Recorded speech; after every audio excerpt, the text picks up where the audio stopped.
UK triple SC की पिछले 5 अक्टूबर को जो परीक्षा रद्द की गई थी उसकी नई तारीख आ गई है। यूके ट्रिपल एससी के चेयरमैन जीएस मर्तोलिया ने उस तारीख का ऐलान कर दिया है। 5 अक्टूबर की जो परीक्षा थी जो स्थगित कर दी गई थी वो परीक्षा अब 16 नवंबर को आयोजित की जाएगी। हजारों और लाखों विद्यार्थी, हजारों लाखों प्रतियोगी उस परीक्षा में भाग लेने वाले थे, लेकिन 21 सितंबर की घटना जिसकी जो एक परीक्षा थी यूके ट्रिपल एससी की जिसमें पेपर लीक हुआ था, तो उसके मद्देनज़र जो एक माहौल पैदा हो गया था जिसकी सीबीआई जांच भी कराई जा रही है, तो उसके बाद एक यूके ट्रिपल एससी की परीक्षा 5 अक्टूबर को थी।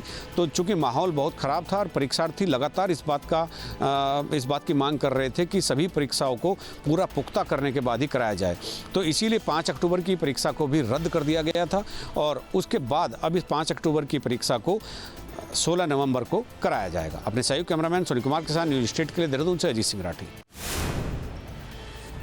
बिहार में विधानसभा चुनाव है। चुनाव से पहले ही लालू परिवार पर एक बड़ा झटका। आपको बता दें कि राजद सुप्रीमो लालू प्रसाद यादव, बिहार के पूर्व मुख्यमंत्री राबड़ी देवी और बिहार के नेता प्रतिपक्ष तेजस्वी यादव दिल्ली गए। दिल्ली राव एवेन्यू कोर्ट ने जो है सम्मन भेजा, लालू परिवार को बुलाया। आपको बता दें कि लालू परिवार समेत जो है 14 को के आरोपी बनाया गया है। आपको बता दें कि लालू प्रसाद यादव पर आरोप है कि आपने जमीन के बदले जो है नौकरी दिया है, उसको लेकर के जो है लगातार लालू प्रसाद यादव कोर्ट का सामना करते रहते हैं। जब दिल्ली गए राज एवेन्यू कोर्ट में तो कोर्ट ने पूछा लालू प्रसाद यादव से कि क्या आप दोषी मानते हैं, इसमें जो है शामिल आप भी हैं। लालू प्रसाद यादव ने कहा जो भी मुकदमा होगा उसको सामना करेंगे। सेम सवाल जो है राबड़ी देवी से पूछी गई, राबड़ी देवी कुछ नहीं बोली। तेजस्वी यादव ने जो है कुछ भी नहीं बोले। तेजस्वी यादव ने कहा मैं दोषी नहीं हूँ।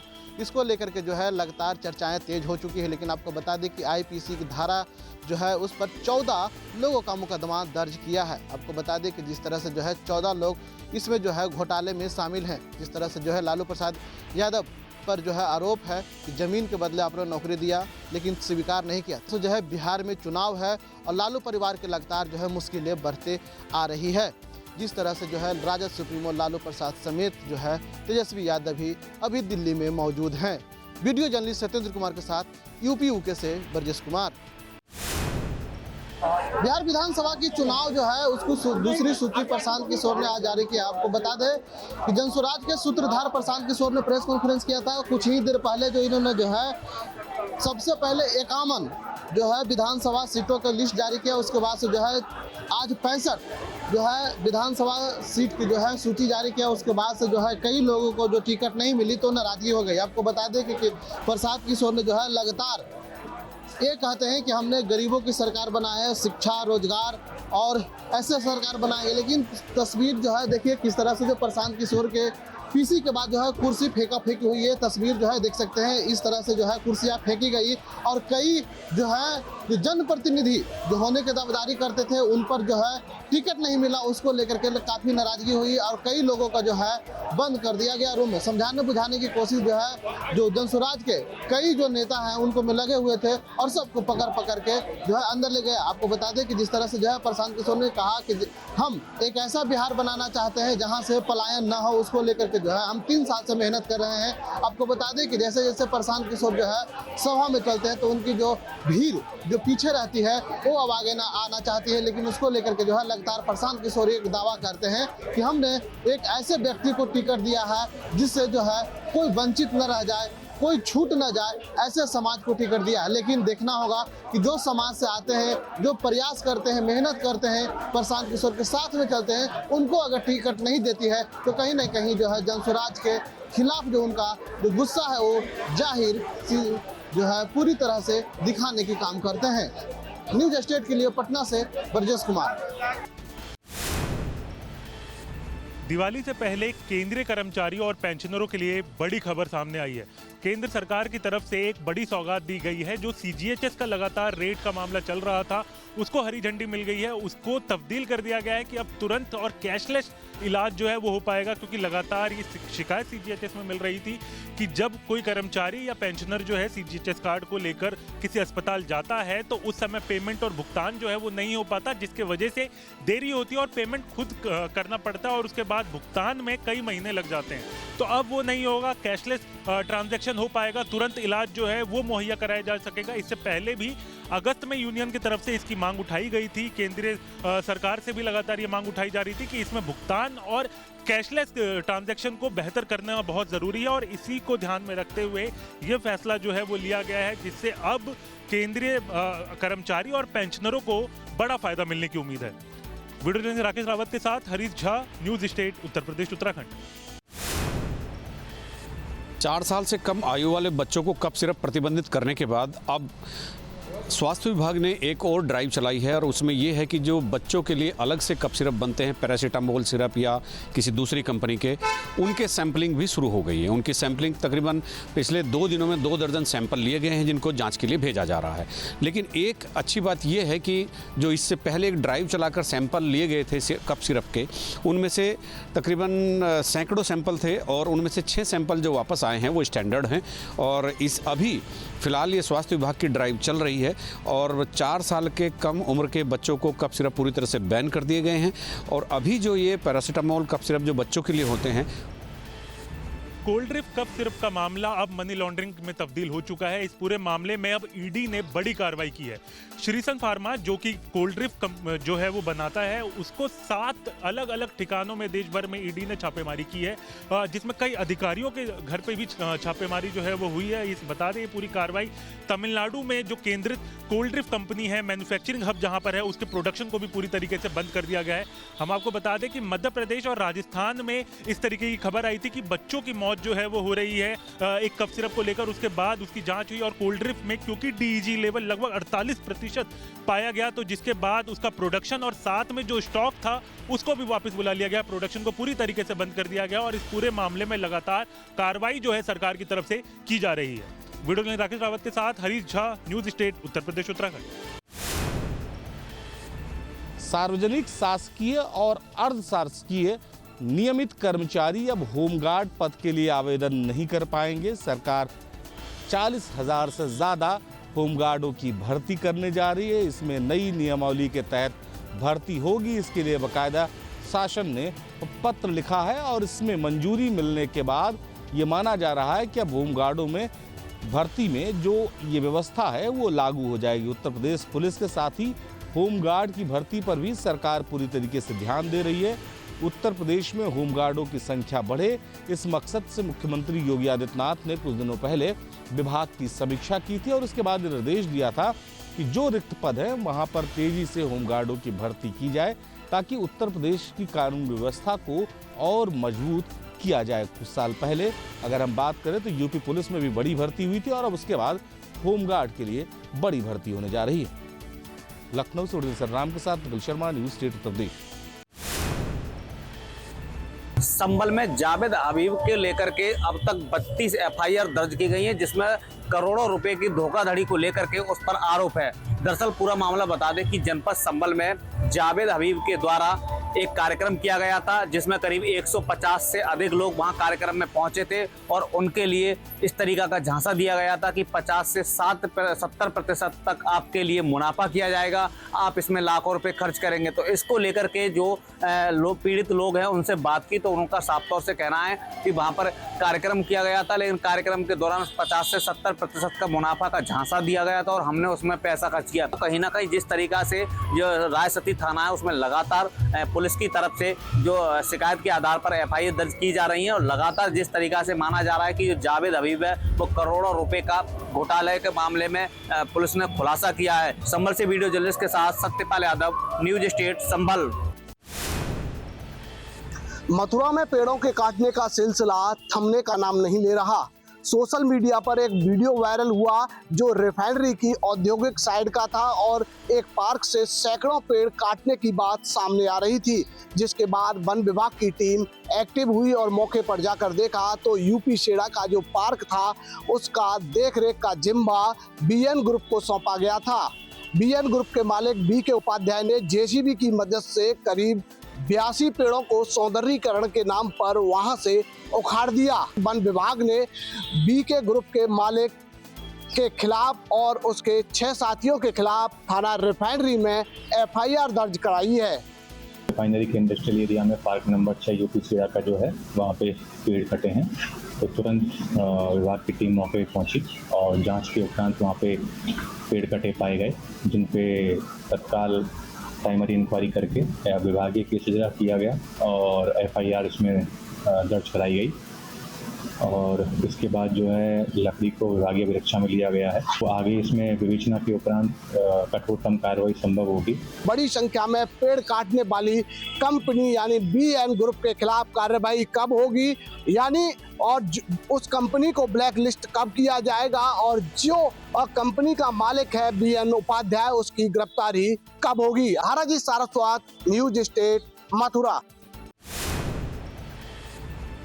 देश में 3 नए आपराधिक कानून जिनको लेकर के अमित शाह गृह मंत्री भारत सरकार आज जयपुर में पहुंचे और यहां पर आकर के उन्होंने इसके लिए एक प्रदर्शनी का उद्घाटन किया। राजस्थान के लिए प्रदर्शनी अगले 5 दिनों तक जारी रहेगी, जिसमें लोगों को ये समझाने की कोशिश की जाएगी कि किस तरह से ये नए कानून काम करेंगे प्रैक्टिकल तरीके से। यहाँ पर आप देखेंगे अभय कमांड सेंटर, जहाँ पर किसी भी तरह का अगर कोई अपराध होता है, क्राइम होता है, तो उसकी जानकारी सबसे पहले अभय कमांड सेंटर में पहुँचती है कॉल के जरिए, यानी कि जो आपातकालीन नंबर है 112 हो, 1930 हो, 1090 हो, 1098 हो या 1933 हो, इन सभी पर जब भी कॉल लगाया जाता है तो अभय कमांड सेंटर में सबसे पहले कॉल आता है। यहाँ से आगे डायरेक्शन दिए जाते हैं, वही कॉल फिर आगे जहाँ पर लोकेशन होती है वहाँ के लिए दे दिया जाता है जो संबंधित पुलिस थाना होता है, और फिर वहीं से एक जानकारी एम्बुलेंस को भी दे दी जाती है कि तत्काल एम्बुलेंस वहाँ पर पहुँच जाती है। तो ये वो क्राइम सीन की वो जगह है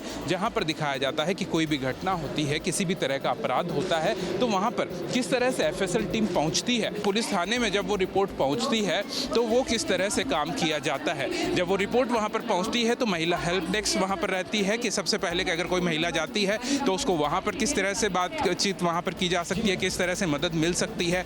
उसके अलावा दूसरा वहाँ पर जो SHO का कक्ष होता है वहाँ पर वो व्यक्ति पहुँच सकता है, जांच अधिकारी का कक्ष होता है, उस पूरे मामले में जांच की जाती है। जो पुलिस अधिकारी हैं वो लाइव तरीके से यहाँ पर समझा रहे हैं कि ये नए कानून किस तरह से देश में काम करेंगे, किस तरह से ये प्रक्रिया चलेगी। पुराने छाया चित्र है उनके जरिए भी ये दिखाने की कोशिश की गई है, ये बताने की कोशिश की गई है कि किस तरह से यहाँ पर जो हथियार हैं, पुराने जो हथियार हैं उनसे लेकर के जो नए हथियार हैं वो किस तरह से काम करेंगे। वीडियो जर्नलिस्ट राजू के साथ में शरद पुरोहित, जयपुर।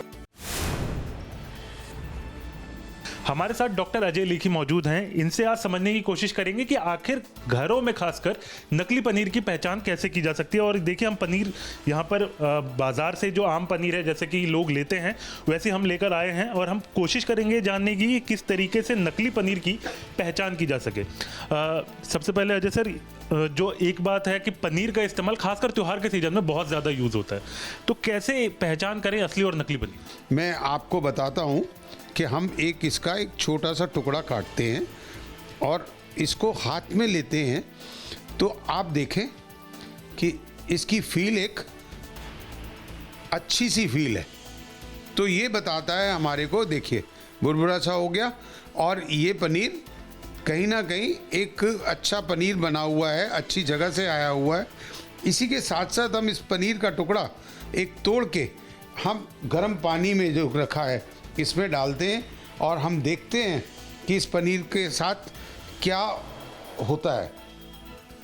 तो अमूमन सर गर्म पानी में डालने के बाद किस तरीके के बदलाव जो है पनीर में देखने को मिलते हैं? जो असली पनीर होता है, जैसे कि ये पनीर मैंने कहा कि हमने फील देखी इसकी, उसके बाद हमने इसको पानी में, गर्म पानी में डाला और हम इसको शेक भी कर रहे हैं, तो ये पनीर घुल नहीं रहा, और घुलने की बजाय आप देखें कि ये और भी नरम होता जा रहा है, इसमें वो इलास्टिक वाली फील नहीं आ रही, कहीं भी ये घुल नहीं रहा है गर्म पानी के अंदर।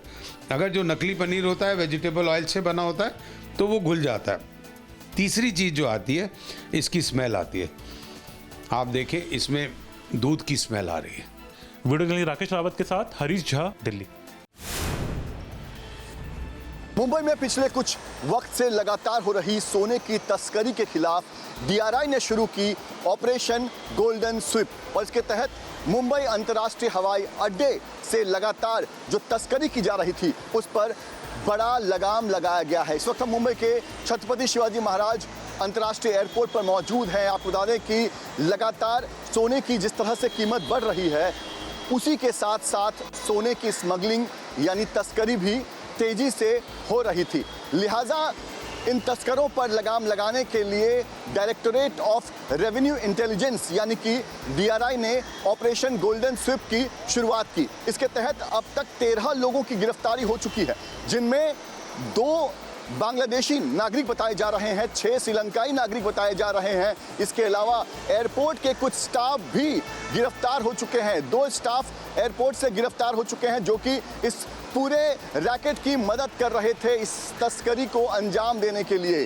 साथ ही आपको बता दें कि DRI ने हैंडलर को भी गिरफ्तार कर लिया है और अब इस पूरे मामले में आगे DRI की कार्रवाई जारी है। आपको बता दें कि करीब 12 करोड़ के कीमत का जो सोना है, जो उसकी तस्करी हो रही थी, उसे बरामद किया जा चुका है और भी जो ऑपरेशन है वो अभी भी जारी है। इसके साथ ही DRI जो है वो इस पूरे मामले में जो मनी ट्रेल है उसकी भी जांच कर रही है। वीडियो जर्नलिस्ट सिद्धेश वाजगे के साथ पंकज मिश्रा, मुंबई। गाजियाबाद में डेंगू के मरीजों की संख्या लगातार बढ़ती जा रही है। बात अगर जनवरी से लेकर अब तक की जाए तो 198 डेंगू के मरीज अब तक पाए गए हैं। गाजियाबाद के CMO अखिलेश मोहन द्वारा ये जानकारी दी गई है। आज की तारीख के अंदर 2 नए केसेस डेंगू के रिपोर्ट हुए हैं। कुल मिला के जनवरी से लेके 1 जनवरी से आज तक 198 केसेस रिपोर्ट हुए। 5 तारीख से संचारी अभियान शुरू हो चुका है तथा 11 तारीख से दस्तक अभियान शुरू हो चुका है। जो भी केसेस आ रहे हैं, कहीं क्लस्टरिंग नहीं है। क्लस्टरिंग मतलब कि एक पर्टिकुलर एरिया के अंदर ज्यादा केसेस नहीं रिपोर्ट हो रहे हैं। और इसी को ध्यान में रखते हुए गाजियाबाद का चाहे डिस्ट्रिक्ट हॉस्पिटल हो या फिर कंबाइंड हॉस्पिटल, वहां पर डेंगू वार्ड बनाया गया है। तस्वीरें आप देखेंगे तो इस वक्त हम कंबाइंड हॉस्पिटल के अंदर मौजूद हैं और ये डेंगू वार्ड रूम नंबर 1 यहाँ पर आप देख सकते हैं, पूरा वार्ड बनकर तैयार है। और यहाँ तक कि जितने भी बेड यहाँ पर आरक्षित किए गए हैं सभी पर आप देखेंगे तो मच्छरदानी प्रॉपर तरीके से लगाई हुई है। कोई भी मरीज यहाँ पर आता है तो उसको इसी वार्ड के अंदर एडमिट किया जाता है जो कि डेंगू ग्रस्त होता है। हालांकि अब तक 7 ऐसे मरीज हैं जो एडमिट बताए गए हैं, लेकिन वो अलग अलग हॉस्पिटल में हैं जिनका ट्रीटमेंट किया जा रहा है। जिस तरह से बारिश हुई है और ज़्यादा बारिश हुई है उसके बाद से डेंगू के मरीजों की संख्या बढ़ी है और ये लगातार बढ़ती जा रही है और उसकी रोकथाम के लिए गाजियाबाद स्वास्थ्य विभाग द्वारा पर्याप्त बंदोबस्त या इंतजाम लगातार किए जा रहे हैं। वीडियो जर्नलिस्ट सतीश के साथ Himanshu Sharma, news state, Ghaziabad. Agra smart city परियोजना के तहत एक ऐसी एप्लीकेशन तैयार की गई है जो कि देश में पहली है। इस एप्लीकेशन को नाम दिया गया है दृष्टि एक्स और इसके माध्यम से शहर की सड़कों पर नज़र रखी जाएगी। मैं तस्वीर आपको दिखा देता हूं कि किस तरीके से यह दृष्टि एक्स काम करेगी। ये आप देख सकते हैं, ये तस्वीर, ये आप वीडियो देखिए कि इस एप्लीकेशन के तहत शहर की सड़कों पर जहां भी आपको गड्ढे नज़र आएंगे, सड़कें टूटी नज़र आएंगी, गंदगी नज़र आएगी, कहीं कूड़ा फैला हुआ वो नज़र आएगा, कुछ भी जो आपको लगता है कि शहर को जो खूबसूरत बनाने के लिए रोका दे रहा है, कहीं ना कहीं जहाँ कूड़ा पड़ा हुआ है उसको साफ़ होना चाहिए, जहाँ ज़्यादा गड्ढे हैं लोगों को परेशानी हो रही है उसको दूर होना चाहिए। तो ऐसी तमाम चीज़ों को वो डिटेक्ट करेगा और उसके बाद यहाँ एक वीडियो के माध्यम से, एक अलर्ट के माध्यम से इस पूरे कंट्रोल रूम में, जो स्मार्ट सिटी का एक पूरा कंट्रोल रूम जो बनाया गया है, यहाँ पर अलर्ट देगा और इस अलर्ट के माध्यम से जो संबंधित अधिकारी होंगे उनको ये सूचना पहुँचेगी, ये अलर्ट दिया जाएगा, जिसके बाद वहाँ से उस समस्या को दूर किया जाएगा। देखिए, मेरा मानना ये है कि जो टेक्नोलॉजी होती है वो कभी भी बेकार नहीं जाती है और आजकल आपको पता है कि ज़माना भी टेक्नोलॉजी का ही है, नई नई एडवांस टेक्नोलॉजीज आ रही हैं। जहाँ इस तरीके की टेक्नोलॉजी से यदि हम किसी कूड़ा को डिटेक्ट करके किसी को बताते हैं तो सबसे पहली बात तो हमारी श्रम की जो बहुत सी मानवीय त्रुटि रह जाती हैं उसकी कमी दूर होगी आपकी, ठीक है, और टेक्नोलॉजी के माध्यम से सफाई और भी अच्छी बेहतर तरीके से होगी। तो आगरा वासियों के लिए ये बेहद एक अच्छी खुशखबरी है और एक ऐसी एप्लीकेशन जो कि देश में पहली बार आगरा स्मार्ट सिटी परियोजना ने तैयार की है। Noida greater Noida metro route से दिल्ली मेट्रो ब्लू लाइन को जोड़ने के लिए नोएडा प्राधिकरण द्वारा स्काई वॉक का काम शुरू किया गया था, जो सेक्टर 51 और 52 मेट्रो स्टेशन को आपस में जोड़ेगा। जो यात्री ग्रेटर नोएडा जाना चाहते हैं वो स्काई वॉक के जरिए सेक्टर 51 तक जा सकें। तस्वीरें मैं आपको दिखाऊं, स्काई वॉक जो है सेक्टर 51 और 52 मेट्रो स्टेशन के बीच में बनकर तकरीबन तैयार हो चुका है, लेकिन इसका काम जून 2023 में शुरू हुआ था, जो कि 6 महीने के अंदर पूरा कर लेना चाहिए था। अब अक्टूबर में इसका 30 सितंबर तक पूरा काम करने की डेडलाइन रखी गई, लेकिन 8वीं बार डेडलाइन फिर बढ़ाई गई है। अभी भी इसके अंदर सिविल के वर्क की बात की जाए या इलेक्ट्रिकल वर्क जो है वो पेंडिंग है। अब अधिकारियों का दावा है कि 1 महीने में इसको तैयार कर लिया जाएगा।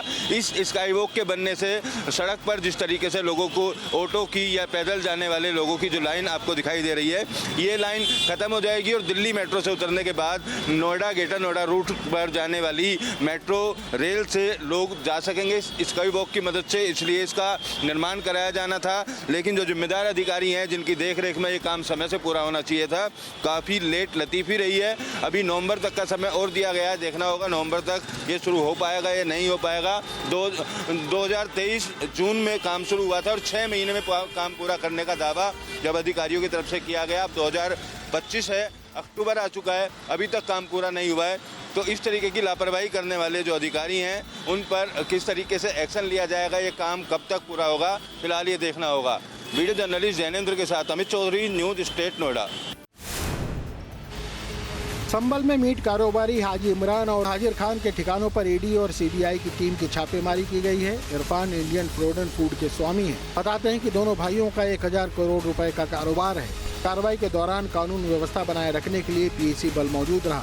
सोमवार सुबह 6 बजे के आसपास लगभग 70 गाड़ियों में 100 से ज्यादा अफसर और कर्मचारी यूपी के संभल पहुंचे। उन्होंने इमरान और इरफान के आवास फैक्ट्री पर एक साथ छापेमारी की। भाई कंपनी के 4 कर्मचारियों के आवासों पर दबिश दी गई। हाजी इरफान और हाजी इमरान की उत्तर प्रदेश, हिमाचल समेत 3 राज्यों में मीट की फैक्ट्रियां हैं। ये छापेमारी संभल कोतवाली क्षेत्र के गांव मियावली स्थित इंडियन फ्रोजन फूड की फैक्ट्री और थाना हयातनगर क्षेत्र के सराय तरीन के मोहल्ला बूढ़ा स्थित हाजी इरफान के आवास पर की गई। बरेली में पर्यावरणीय अधिनियमों का पालन न करने पर Maria frozen agro foods private limited को प्रदूषण नियंत्रण बोर्ड ने कारण बताओ नोटिस जारी किया है। नोटिस जारी कर पूछा गया है कि क्यों न बंदी का आदेश जारी किया जाए। 15 दिनों में संतोषजनक जवाब नहीं दे पाने पर कार्रवाई की चेतावनी दी गई है। मोहनपुर तिराहा स्थित Maria frozen agro foods private limited का 24 जून को उत्तर प्रदेश प्रदूषण बोर्ड की ओर से गठित समिति ने निरीक्षण किया था। निरीक्षण में करनाल पद्धति पर विकसित वृक्षों की सिंचाई के लिए नालियां नहीं पाई गईं, वाटर नेटवर्क पाइपलाइन भी नहीं मिली, मान्यता प्राप्त संस्थान से बनवाया गया इरिगेशन प्लांट भी उपलब्ध नहीं कराया गया, पशुओं की कटान से जनित गोबर को ड्राई करने की मशीन नहीं मिली, पेड़ों के आसपास गोबर का भंडार पाया गया। लापरवाही को लेकर कारण बताओ नोटिस जारी किया गया है और जवाब न देने पर कार्रवाई की चेतावनी दी गई है।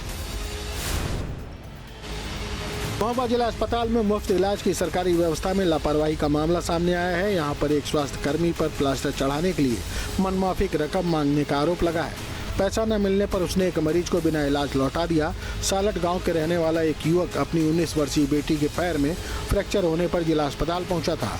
उन्होंने 120 रुपये किराया खर्च कर अस्पताल तक का सफर तय किया।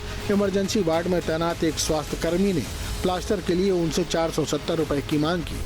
पीड़ित युवक ने बताया कि वो मजदूरी करके परिवार चलाता है और इतनी बड़ी रकम नहीं दे सकता। काफी मिन्नतों के बाद स्वास्थ्य कर्मी 300 रुपये में तैयार हुआ। 300 रुपये फिर कुछ नहीं, मेरे पापा को वापस कर दिए पैसे, कह रहे नहीं हो पाएगा ये सब।